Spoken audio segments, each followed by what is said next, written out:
A lot of us are wondering, are they rare? Are they common? Which is it? Because we're hearing one thing from the government and another thing entirely from the TGA's records, though, as Senator Malcolm mentioned, they're refusing to acknowledge the legitimacy of. So could you, as an ICU and ED nurse who's likely seen a lot of stuff, could you comment on that for us?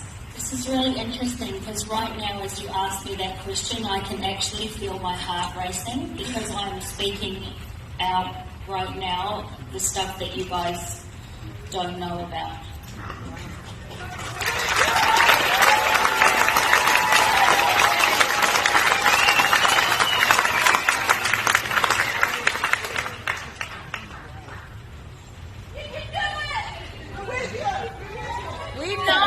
Reactions are catastrophic. There are thousands of them. There are heart attacks. There are blood clots. People are having to have limbs removed as a result of the blood clots. There is an increased number of stillborn babies, of babies with all kinds of horrendous... Courage.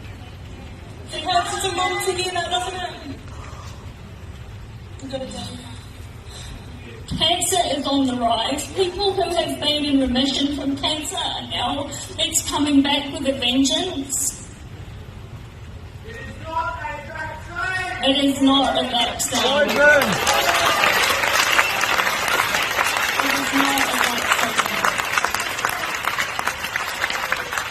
We have had so many adverse reactions. I have, since I spoke on stage at the march on Saturday, I've had people contact me with, and I have cried so much. I'm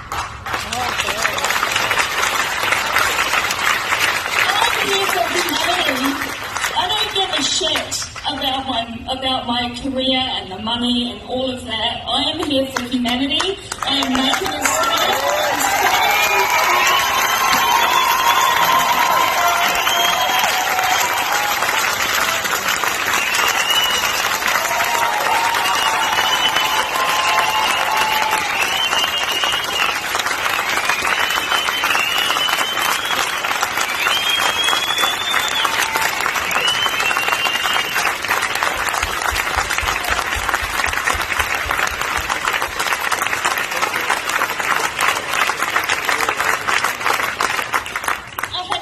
In emergency who was in her 40s.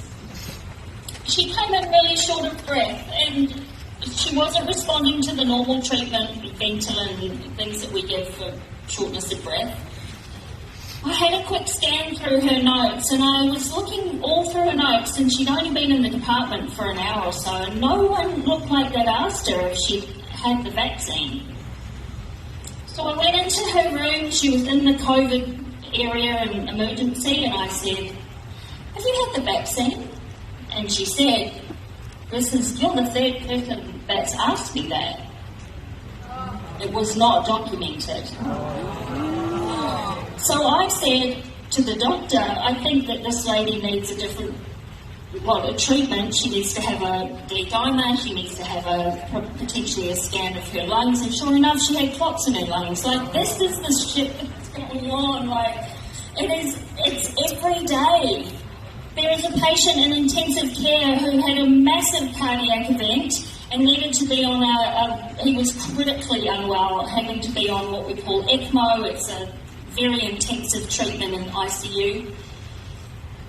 The junior doctor got reprimanded for writing that he was post-vaccine.